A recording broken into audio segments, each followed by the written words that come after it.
Hi, everyone, and welcome back. This is Professor Hall, and this is an awesome, I don't know who did this, but I love this picture of Jane Eyre. Um, Possibly a bit too thin, but really, really cool depiction. So, we're going to talk about 5 major themes in Jane Eyre. This is our third lecture in the series. So, if you've stumbled upon this on YouTube, I also have a summary of the first 20 or so chapters and then 5 things to know, looking at some of the background, the structure, a few other things about Jane Eyre. And now we're going to focus on themes. After this lecture, I have a summary of the end, which I would like my students at least to watch after they finish reading the book, because it kind of explains things, but I don't want you to watch it before you finish reading the book because it's spoilers and it'll ruin it. And I want you to unwrap this book like a beautiful present. And then I have another lecture where we revisit the themes taking the ending into account. So this is basically looking at themes in the first 2/3 of the book. Then we'll look at the last third of the book, and then we'll look at themes in that last third. So that's the game plan. All right, let's get started. This is a pictograph which kind of shows what the social class system in Britain looked like at the time the book was written. We're looking at 1847 for the publication of the novel. And the upper class here with the aristocrats,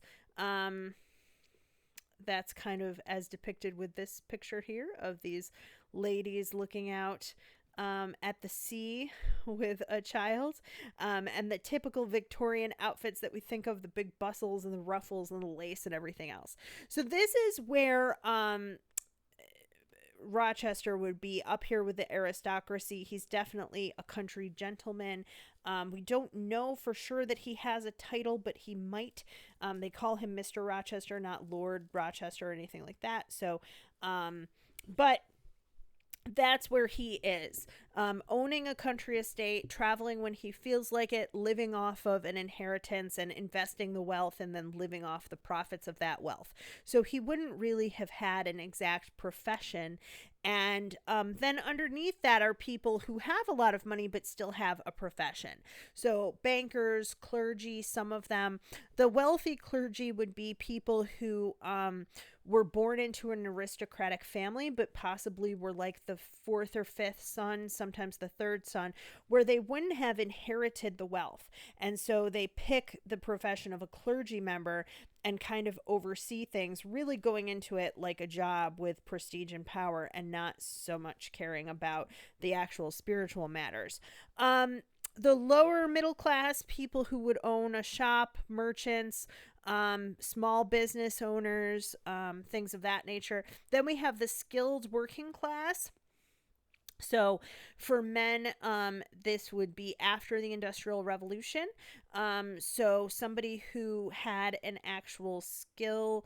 We're not quite to cars yet, so they would be maybe a blacksmith. That would be a skill that you could learn, or a trade. Jane fits into this category as a governess. She has an education. Teachers would also probably, many of them, be in that realm too. They have education, but they do not have a title. They're not of high birth. They don't have any land to inherit. Then we would have the unskilled working class and child laborers. I have a picture for you there of minors, in both sense. They're minors. That's a bad English joke. But children still at this time were allowed to work and expected to in many cases because they needed to help support their family. So unskilled, working in a factory making clothing, working in a factory producing steel, for example, or whatever the case may be. A lot of factories during the Industrial Revolution popping up.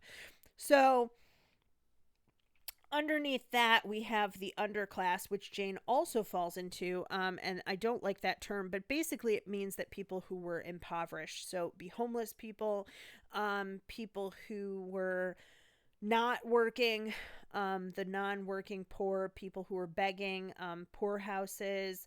And Jane as an orphan would have fit into this. At one point in her life, she is struggling and wandering and trying to find a home, and so she has to beg. So you can kind of see from her orphan birth moving up just through education to become skilled, but still not up here where Mr. Rochester is, and also other people of his class. So the social criticism is one major theme in this book. The Victorian governess was really marginalized because of her gender and her class. She has a weird position in the household where she's educated, but she doesn't have many options. She's not one of them, but she's not one of the servants either. So it could be kind of a lonely way of living. The servants would be mostly unskilled labor, doing things like scullery maids who would clean out chimneys and clean bathrooms and things like that. The kitchen help, other members of the people who are working in the gardens and in the stables and things of that nature. She can't really relate to them because she is kind of above them, but not at the top of the pyramid either. So yeah, a little bit awkward. And we see this awkwardness come into play at Thornfield in a number of different ways. The author herself worked as a teacher and a governess, and I think that's why, we talked last time about the first person language. That's why the portrait of Jane is so intimate and realistic. At the time the book was written, women really did have fewer educational opportunities and fewer career options in comparison to men. So at the beginning of the book, we see Jane having really, she's, we're talking about this word empowerment. She is not empowered at all. She's an orphan. She is dependent on her family, and they do not like her, and they do not want her there. In addition, her parents were a love match, as opposed to, it's not exactly that it would have been an arranged marriage in Britain, but it would have been approved of by families, right? That you are in one social class and you're either staying the same or slightly moving up. And her father was not a wealthy clergyman. He was a man who went into that path because of his faith. Her mother fell in love with him, and she would have inherited wealth, but her family cut her off. Then both of them died, leaving Jane kind of penniless and alone. So the orphan of poor parents, she has no power, she has no choice where she will be educated. And we see a more direct social criticism in Lowood School, where we have the exact result of how the poor are treated. They are wearing thin clothes, there are poor rations of food, there's emotional mistreatment. The one girl is whipped for being slovenly and how she wears her pinafore dress. Another girl is called a liar for things that happened that were not her fault. So things of that nature. And even after that, when Jane leaves Lowood, she has very few options. And I want you to watch for this scene. She has to ask permission of the school directors and then her aunt to leave the school where she's been working, I'm assuming for no pay. She's been working there. She's 19, but she doesn't have the power to just leave on her own. She asks their permission first, and she has to write and ask permission and then apply for other jobs. So here is a short excerpt. This is Mr. Brocklehurst talking about the pupils at the school. So here's what he says. Humility is a Christian grace, and one peculiarly appropriate to the pupils of Lowood. I, therefore, direct that especial care shall be bestowed on its cultivation amongst them. I have studied how to best mortify them in the worldly sentiment of pride. And only the other day I had pleasing proof of my success. Okay, so what he's saying here is that the virtue of humility, not thinking too highly of yourself, is one that's very appropriate to his pupils, primarily because of their station, right? Now, he's calling it a Christian grace, but really this word mortify is the key. How can he embarrass them in the worldly sentiment, mortify, kill off their pride? And he has proof of his success. My second daughter, Augusta, went with her mamma to visit the school, and on her return she exclaimed, "Oh, dear papa, how quiet and plain all the girls at Lowood look, with their hair combed behind their ears, and their long pinafores, and those little holland pockets outside their frocks. They're almost like poor people's children." And, said she, they looked at my dress and mamma's as if they had never seen a silk gown before. So, we have here a great example of hypocrisy, that his daughter is saying, oh, they look quiet and plain, their hair is combed silly, they have these little pockets outside on their dresses, they look like they're poor. Well, yeah, they are poor. So she's making fun of them for being poor, and she's saying they looked at my gown like they've never seen a silk gown. So what he shows here is that humility is important for people who are poor, so that they don't have any pride. They don't need that. They shouldn't have that. They shouldn't have any aspirations to be better in life. They should just stay in their station and be happy with it. In comparison, his daughter obviously has lots of curls instead of hair combed behind her ears, and she's wearing a silk dress, which would be extravagant for a child to have, let alone an adult, right? And yeah, I especially in these scenes look for his hypocrisy, and then of course Aunt Reed. This is a state of things I quite approve, because she's also a hypocrite. So they're using religion also to try to justify, and we're going to talk about religion versus spirituality in the book later. They're using religion to try to justify this idea that certain people need to stay in their place. And there's quite a bit of social criticism in the beginning, but also later on in the book as well. So here's another governess meeting the pupils that she will teach. And you can see again, right, her clothes compared to the lady of the house with the frills and the lace versus this very plain black dress. As a governess, Jane finds a friend in Mrs. Fairfax. Now, Mrs. Edward sorry, let me try that again. Mr. Rochester's full name is Edward Fairfax Rochester. His mother was a Fairfax, and so that's sort of like his middle name, right? That was his mother's last name. So Mrs. Fairfax, the housekeeper, is a poor relation of his mother's, possibly an aunt or a cousin or a second cousin, something like that. And she does believe in having people stay in their social stations. But essentially, through one thing or another, she did not herself inherit any money. Also, it's Mrs. Fairfax, so it's probable that her husband is the poor relation, and possibly maybe he can't work if he is blind or lame, or as they would have called it, if he has a disability of some sort, or if they just for whatever reason didn't have money. So he took her in and employed her, so she's working for him, but she has a little bit of a higher station because of that. You can think almost like the secretary of a CEO. You might just call that person a secretary, but really they're an assistant. And she is running the house. She's taking care of Adele before Jane comes. She's overseeing all of the other servants. And on a huge estate mansion like this, there would have been a lot of servants, especially at that time. This is before electricity. So we don't have vacuum cleaners. We have maids to clean the floors. We don't have lawnmowers. We have gardeners. So the gardeners, the people in the stables, the cooks, the cleaning staff, many people to help.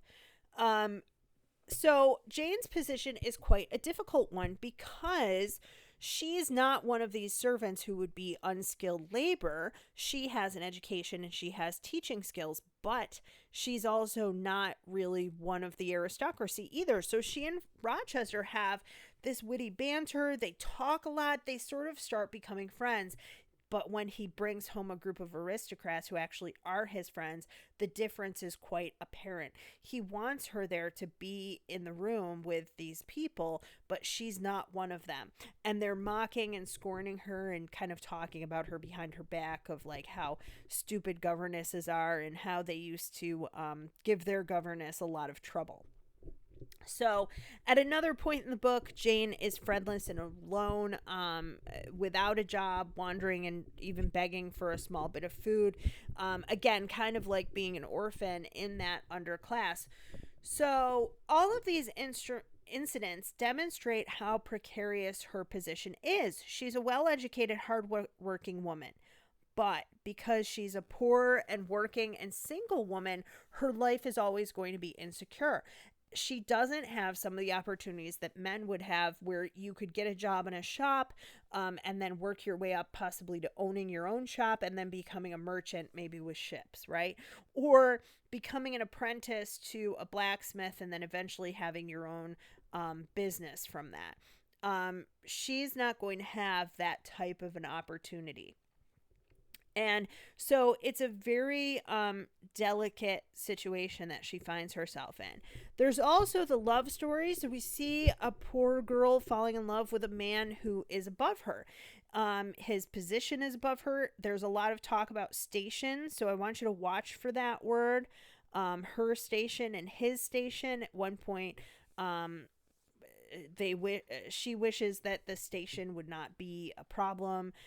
His gender as a male, I mean, not that obviously they would have fallen in love, but the in those days, the fact of his gender, his station, and his age. So she's younger, she's poor, and she doesn't have as many opportunities compared with this man that she is falling in love with. So thinking about the ending of the book, what happened with them, are people well matched? I have they, but I don't mean Rochester and Jane necessarily, but are people well matched by the end of the book? Are they bucking social conventions? Without getting into what happens exactly, there are others who are interested in Rochester, and there are others who are interested in Jane. So watch for matches among people and what society would have approved of and what the readers would have expected. Female empowerment is another theme in this book that, again, kind of tied to the social class we were just talking about. Many people point to the author herself as a proto-feminist figure. So before feminism. There we go. This is what a feminist looks like. That's a picture of Jane Austen, not our author, but I just thought that was hilarious. So despite the discrimination she faced because of her gender as a female writer, because of her station as a governess and teacher, some people say that she still explored the human psyche. And this is from Donovan. The writing itself acts as a rebellion against the alternative or oppositional to dominant values at this period. So the act of writing and publishing a book that would not have been expected of women. Bronte was really part of a wave of a number of female writers. Jane Austen, who we see here, Elizabeth Gaskell, who is a friend of hers, her other sisters, Emily and Anne, who we talked about before, and George Eliot. They wrote texts often advocated for gender equality. And the writers often also used their personal experiences and their critical attitudes toward the prevailing patriarchal ideology. I've been talking too long here. Sorry, guys. So it allowed the audience to deeply connect with the characters because it created an authentic depiction of oppression in Victorian England. So people who were reading this were not just the upper class people, but a governess or a teacher could read a book and see herself in it. And we have this trend right now. If I can write here really quickly, the hashtag, if you look at this on Twitter, own voices. And I'm an author and a publisher as well as a teacher, and I cannot write with a mouse very well, especially on a laptop. There we go. Own voices. So what own voices means is that a person writing a story is has a main character who is like them. So as a white middle class woman, I'm not going to write a story from the perspective of a Japanese American living in poverty during World War II, right? That's not a story I would write. I do have an author that we worked with who is a Chinese American and wrote a book about a Chinese American during the Civil War. It's a great book. American born, American born author, but of Chinese descent, and she wrote this book, Freedom for Me, a Chinese Yankee. It's really fascinating. It's based on a true story. But at any rate, I did, however, write a book about a girl recovering from eating disorders because that is something that I went through. So my book, Always Jessie, is somewhat based in my own experiences. And this was a new concept in Victorian times. And as I talked about before, one of the reasons that the book was sort of shocking. But the book itself has messages of female empowerment. I love this quote. I am no bird and no net ensnares me. I am a free human being with an independent will. Although Jane seems to have no power, particularly at the beginning of the book, she is a strong-willed child. She speaks her mind. She's not willing to put up with the abuse of her cousin or her aunt. She talks back to them. She fights back, physically fights, and has to be pulled off of her cousin because she attacks him after he disparages her. And these early scenes help set the tone for the novel. So she isn't quite the Spitfire as an adult that she was at the beginning, but we do see Jane's bravery. She has to leave Thornfield a couple of times while being employed there. She has to leave Lowood School. She is wandering, as I said, at one point, she has no friends in the world and few prospects, especially after leaving Lowood. But she defines her role of a subordinate woman through her talks with Rochester. He's a man, he's older, he's wealthy, but she doesn't hesitate to call him ugly. He asks her, do you think I'm ugly? And she's like, yeah, by conventional standards, you're not attractive. She's quite open and honest when talking to him, and that takes bravery. It also takes bravery to leave the place where you've been educated to make your way in the world. She has the prospect of marriage with two different men, and both in those cases try to conform her to their ideal of a perfect Victorian woman. So benefits an increase of station or clothes or jewelry, or a change of where she's living.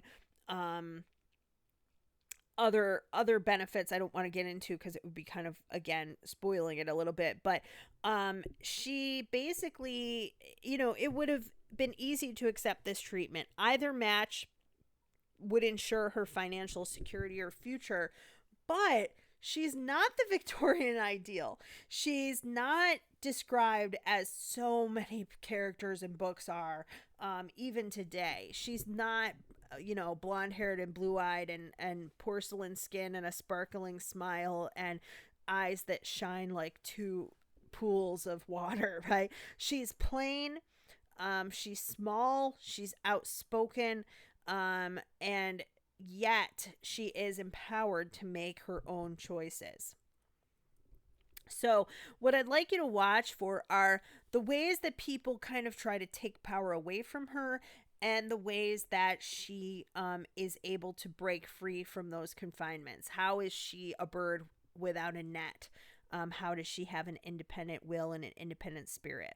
One of the ways is through religion and spirituality. So spirituality, I have this little diagram here. Where do I find meaning? How do I feel connected?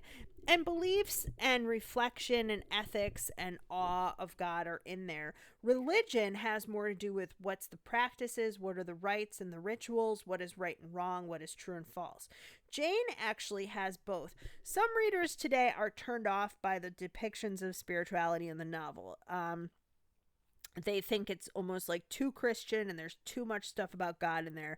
But Victorian readers actually complained about the lack of religion in Jane's tale, so much so that the author had to address these concerns in the preface to the second edition. So she had to kind of justify, excuse me, why she made the choices that she made and how God was still in the novel, even though it didn't seem like it. Jane is undoubtedly a Christian. She has a sincere faith. She looks up to clergy members who are sincere, not the hypocritical ones. She even considers serving as a missionary at one point. So that is an option open to her, given her station, her education, and her faith. But going to church isn't really discussed often, although it is clear that she attends services, she's knowledgeable about scriptures, and the real emphasis is on spirituality as opposed to just the rituals and the rites of the services. I like this quote from Mahatma Gandhi, even though as a Christian myself, it's kind of hard to read. I like your Christ. I do not like your Christians. Your Christians are so unlike your Christ. He's kind of getting to that idea that a lot of people of any faith are hypocritical and follow the rituals and the rules, but don't really have any love for people in their heart.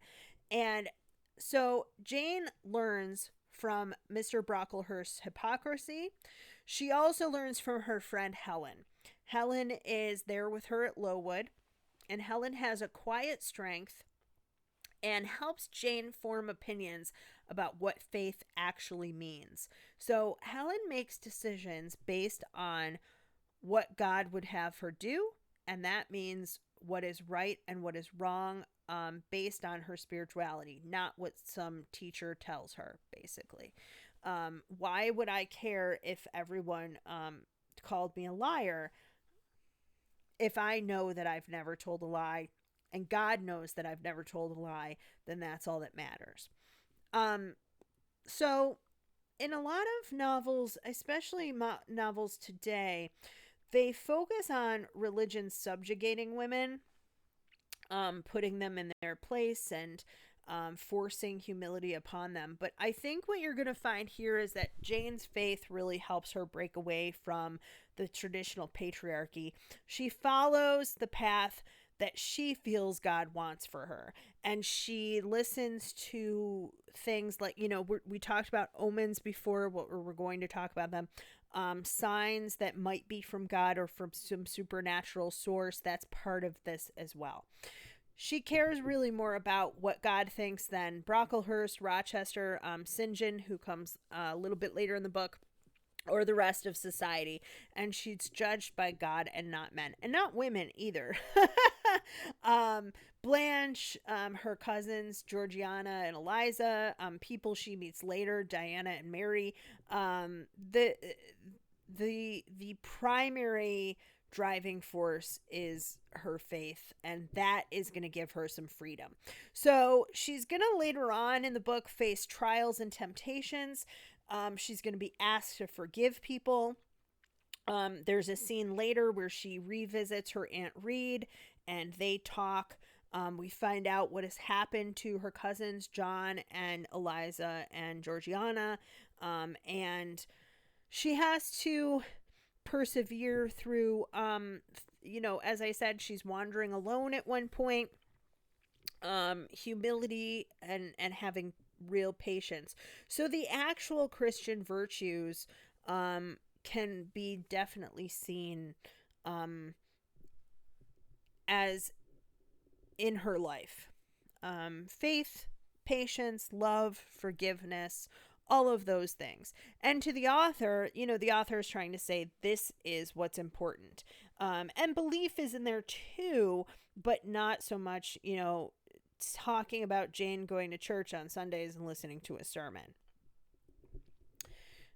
Yeah, and I said that as well about the omens. The omens might seem creepy or gothic, but for some reason, for some readers, they would have seen those as signs of God's care. Excerpt. Jane, you think me, I dare say, an irreligious dog, but my heart swells with gratitude to the beneficent God of this earth just now. He sees not as man sees, but far clearer, judges not as man judges, but far more wisely. Okay, so beneficent, bene means good. So the good and kind God, this person is saying that their heart swells with gratitude, right? And coming to this realization, again, not through just a ritual, but through faith. I did wrong. I would have sullied my innocent flower, breathed guilt on its purity. The omnipotent snatched it from me. I, in my stiff-necked rebellion, almost cursed the dispensation. Instead of bending to the decree, I defied it. Divine justice pursued its course. Disasters came thick on me. I was forced to pass through the valley of the shadow of death. His chastisements are mighty, and one smote me which has humbled me forever. Yet, you know I was proud of my strength, but what is it now, when I must give it over to foreign guidance as a child does its weakness? So, stiff-necked rebellion, going against God. This person would have sullied my innocent flower. So there was somebody in their life that they would have brought into sin. And you can see that there is a sexual tone to that. So there's someone in their life that they would have brought into sin and committed possibly some sexual sins with. They were rebelling against God, and God exercised divine justice and put disasters upon them and smote them. And they were proud in their strength and realized that God was stronger and decided to give in to God, because this person or thing, the omnipotent, the all-powerful, snatched this person from them. So now they're grateful that they've come to this realization. Of late, only of late, I began to see and acknowledge the hand of God in my doom. I began to experience remorse, repentance, the wish for reconcilement to my Maker. I began sometimes to pray. Very brief prayers they were, but very sincere. So again, the idea here that they are acknowledging God, the power of God, that they're experiencing remorse, that they're asking for forgiveness, that they want to be reconciled. So after being forgiven, to come back to God, and then they're praying in a sincere way. I know some of the language in this passage is a little bit, this is quite a speech this person's giving, so it's a little bit more elevated because they're trying to give a speech about how this came about, how now they are they were stiff-necked, but now they're forgiven, and it's supposed to be kind of showing the higher emotions of spirituality through some of those larger words. So not the entire book is like this. Don't get too worried. Yeah, but hopefully you can kind of see the theme here in this speech. The praying and connecting to God, but again, not necessarily just the religious rituals and rules, and the hypocrisy before of those rituals and rules, where the person's heart wasn't swelling with gratitude and they didn't come through this process of understanding that they've done wrong, wanting to change, and then actually changing. All right, another theme is pairs and foils. In fiction, a foil is a character who contrasts with another character to highlight qualities. So here we have, oh, I'm so in love, and this guy's like, I don't care about love, right? Sometimes the foil has an opposite quality to the protagonist. Other times it's a minor character who can be used as a foil, where Oh, I'm sorry. Yeah. Sometimes the foil is opposite to the protagonist, and other times it's a minor character who's in opposition to another minor character. So for example, in the Harry Potter series, Harry himself is not a foil to Lord Voldemort. Lord Voldemort is the antagonist, but he's not directly opposed in characteristics to Harry in terms of power or age or things like that, right? So, in contrast, Draco Malfoy is a lot more like Harry and set up to be a foil. If you don't know this series, you have no idea what I'm talking about. Sorry. But just to have kind of an example that a lot of people know. Draco and Harry are similar in age, but Draco is quite snobbish, and Harry tends to like most people, and so they have a lot of qualities like that that put them kind of opposing each other throughout the series to show the differences in their personalities. That doesn't mean that it doesn't mean that they are complete opposites. Oftentimes a foil will have one or two similarities and one or two larger differences from the main character. So there are Diana and Mary Rivers, a pair of sisters. Jane is the ward of Mrs. Reed. Adele is the ward of Mr. Rochester. Jane was ignored and neglected. Adele is doted on and spoiled to a certain extent, at least. Sometimes Rochester doesn't want to have anything to do with her because she's so spoiled, but he's always giving her gifts, and she has a governess to take care of her. She also has the housekeeper, and Jane was not treated that way, right? So that's an example of a little bit of one of these kind of foil relationships. Other pairs and foils: Mrs. Reed, Jane's aunt, and Miss Temple, the teacher at her school. Mr. Brocklehurst and Helen, particularly in the opposition of the way that they view faith. We have also these sets of siblings: Georgiana, Eliza, and John. And then we have Diana, Mary, and St. John, whose name looks like St. John, but again is pronounced St. John. So look for those groupings and see how they are alike and how they're different from each other. Blanche and Rosamond. Blanche is a wealthy girl who is interested in Rochester, and Rosamond is a wealthy girl who's interested in St. John. And others I haven't really mentioned, but I'd like you to discover as the book unfolds. So the structure, similarly, look for parallels in structure. Something happens and then something else happens that kind of reflects that. Just this part of the Gothic tone that we talked about before is coincidences. And definitely, definitely the pairs and the foils. Not all the pairs are foils. That's kind of why I have both. But the pairs and the foils are part of that Gothic tone. Passion versus rationality. This is one we're going to revisit after we talk about the end. But here we see a staged version where there's Mrs. Fairfax, a lot younger than she is in the book, and Jane, a lot prettier than she is in the book, and Rochester, a lot handsomer than he is in the book, all meeting at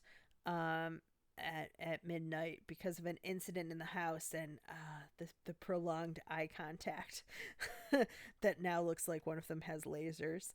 At any rate, Jane is a strong-willed woman and a woman of faith, so she's often torn between her passions and her reason. What does she want to do, and what does her heart want to do, and what is her brain telling her not to do? Victorians a lot of times are portrayed as being buttoned down and sexually repressed. You know, one of the things about the Victorian era is that it's quite long. Queen Victoria, who it's named after, reigned for quite a long time, but the long Victorian era is kind of counted even a little bit before and after that reign. And it would almost be like saying that we have the same sexual morals as people in the 1950s, right? Um, if you think about that, it doesn't even seem comparable. So Victorians, in fact, popular popularized the ideas of romantic love and having a love match marriage where you're married to somebody because you fall in love and not just because they're of the same rank and station as you and your parents approve. The Victorian concept of marriage did include sexual expression and the equal powerful belief that the essence of marriage is a spiritual concept. So that it's not it is your body, your mind, and your spirit all at the same time. Other concepts of marriage before this, and even some today, I suppose, say, no, you should marry your best friend. It doesn't matter if you have a sexual chemistry, right? Or you need to marry somebody who's your best friend who you have a sexual chemistry with. Or which would be more along the lines of today.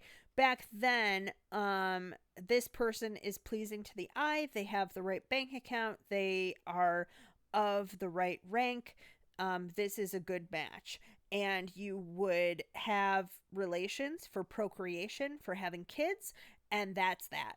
And then you go to your own separate rooms, and your husband has his life, and his wife has her life, and that is how things go. In the novel, Jane feels passion for someone who would not be a socially acceptable match. And then she's pulled toward a more acceptable choice. She doesn't have as much passion, but she admires on a spiritual level. So look for both of these tensions in terms of the romances and think about whether or not the author is trying to kind of help popularize this idea or if she's not.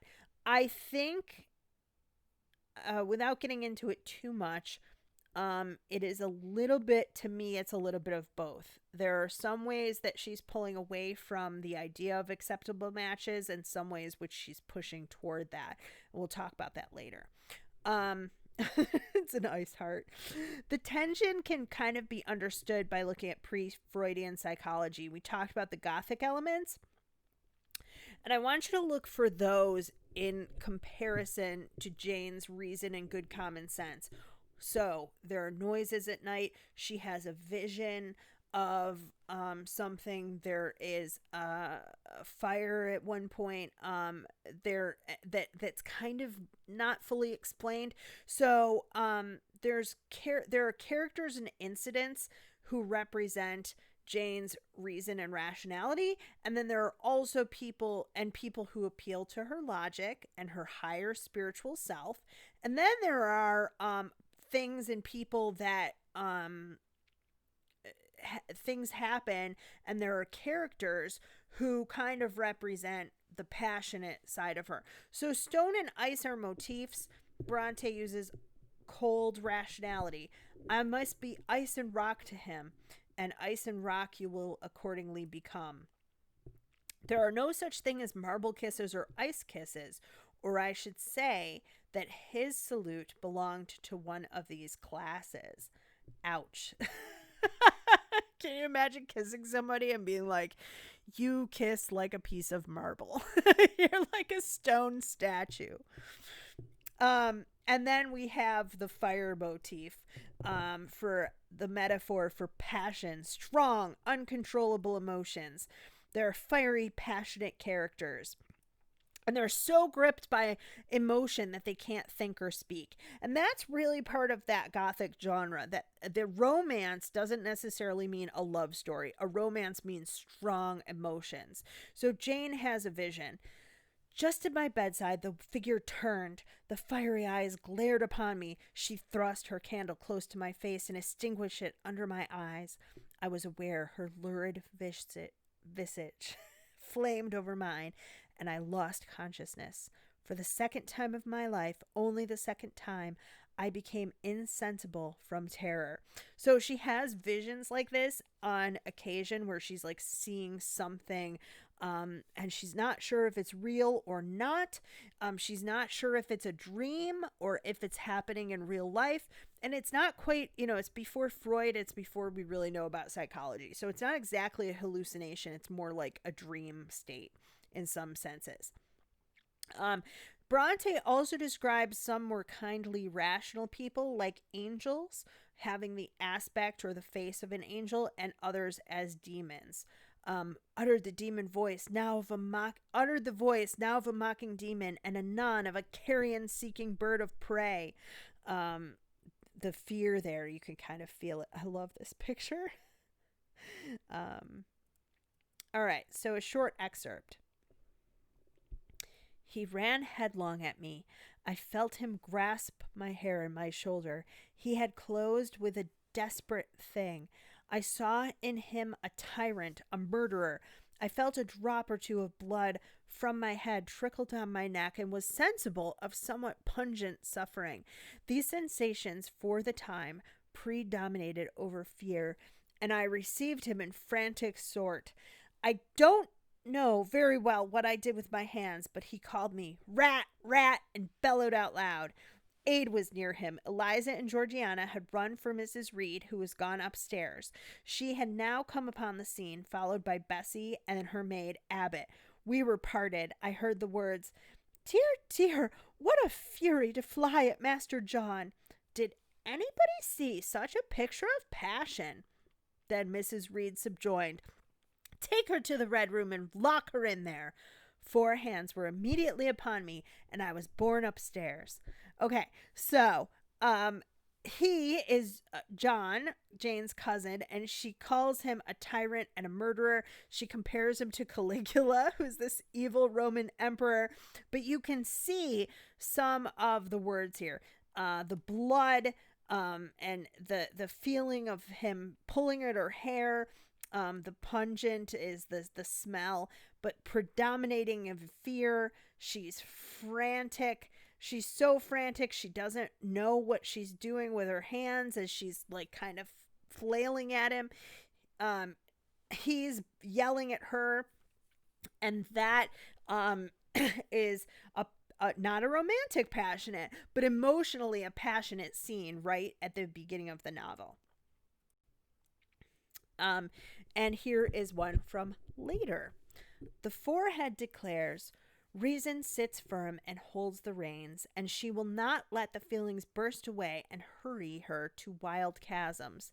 The passions may rage furiously like true heathens as they are, and the desires may imagine all sorts of vain things.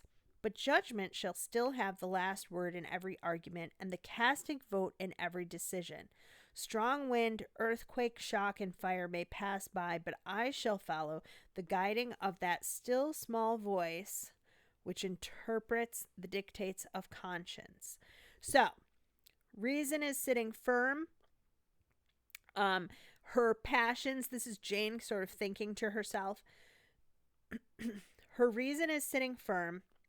She has passions that rage through her, and she's imagining all sorts of things. But eventually, she's listening. The still small voice is often a phrase used in regards to the Holy Spirit. So it's kind of God talking through you and talking to you, the idea of spirituality. And she's saying you could have a strong wind or an earthquake or a fire. Again, right? That imagery about passion, fire. But she's following her reason and the still small voice. "Well," said Forehead, that's where your thoughts are, your declaration shall be respected. I have formed my plans, right plans I deem them, and in them I have attended to the claims of conscience, that counsels of reason. I know how soon youth would fade and bloom perish, if in the cup of bliss offered, one dreg of shame, one flavor of remorse were detected, and I do not want sacrifice, sorrow, or dissolution. Such is not my taste." So again, her head kind of talking to her heart. If you have a passion of youth, it can be like a flower. it'll bloom, and then the bloom eventually will die, and then what do you have left? So you have to think, if you have that and you've ruined your life and you've sacrificed and had sorrow and remorse, no, those are not things that I want for myself. I'm going to take a different path. So, that is it. And next time we're going to talk about the ending of Jane Eyre. But for today, I hope that you can see some of these themes in the book. Definitely look for the motif, those repeated elements of fire and ice, of stone, and the Gothic elements we talked about, the pairs. Look for the social criticism, look for the female empowerment, and I can't wait to see your thoughts.